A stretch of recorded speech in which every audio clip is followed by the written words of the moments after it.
Hello everyone. Today's topic is very important because the status of women is being discussed for the last several months, especially the women of Iran and Afghanistan. Today's topic is related to the improving condition of women. So let's see whether the situation is really improving or is it the same situation as earlier. And this topic is very much important for means from the section of women's. Historically, women all around the world have faced a similar set of issues during different periods like inferior status in society, lack of education, early marriage, being forced out of public life, poor conditions of widows. The 19th and in the 20th centuries witnessed mass movements and protests by women all over the world for their rights. The adult suffrage movement in Western for voting rights gave tremendous strength to women fighting all over the world. In India, the fight for the betterment of women's condition in society was started by social reformers in the early 19th century. Later on, women themselves started forming organizations and at local and their national level also. Most of these organizations worked to end social levels against women.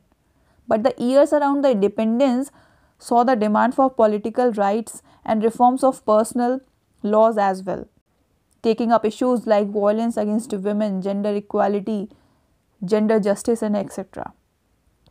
We all know very well that the whole world is progressing now.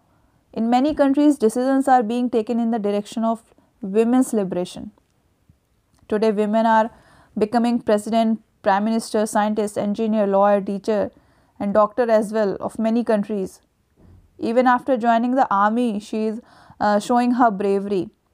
But even today, there are some countries in the world, especially some Muslim countries, who are suffering from age-old mentality regarding the freedom of women.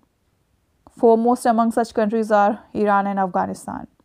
In both these countries, second-class behavior towards women is visible, which is undoubtedly a cause for concern.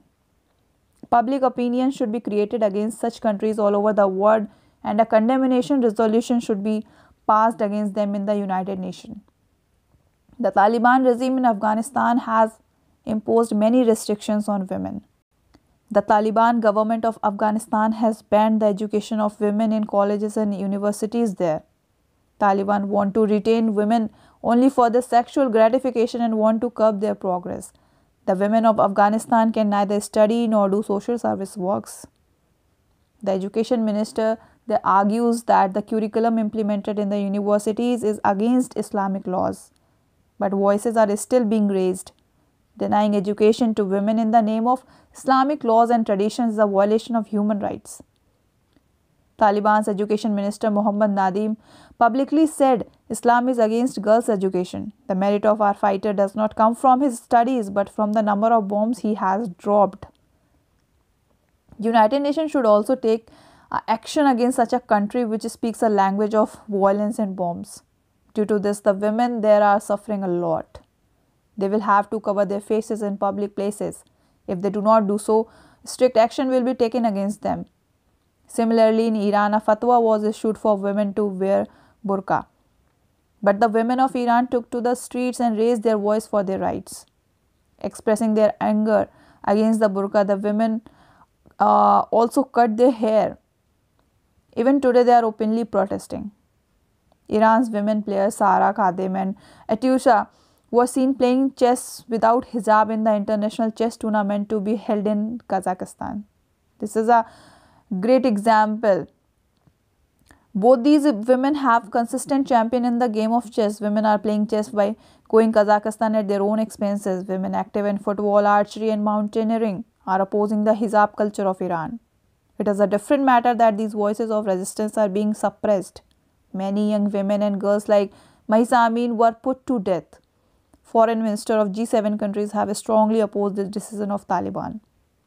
These foreign ministers says that Taliban government is ending the freedom of women. If this attitude continues, we will not provide any aid to Afghanistan. But till the United Nations does not take any concrete action against it, the Taliban government is not going to be affected. However, there is a deep anger amongst the teachers there against the decision of Talibani government. Like the women of Iran, the women of Afghanistan will also register resistance by giving their martyrdom in the coming times. A recent incident has raised a hopes among people all over the world, which is a very good example. In a live TV show, a professor from Afghanistan tore his certificate and threw it away, saying that I don't need it anymore. There is no place for education in this country. If my sister and mother cannot read, I cannot accept education. It is not yet clear that what the action Taliban government will take against that professor. But voices of protest are beginning to grow louder.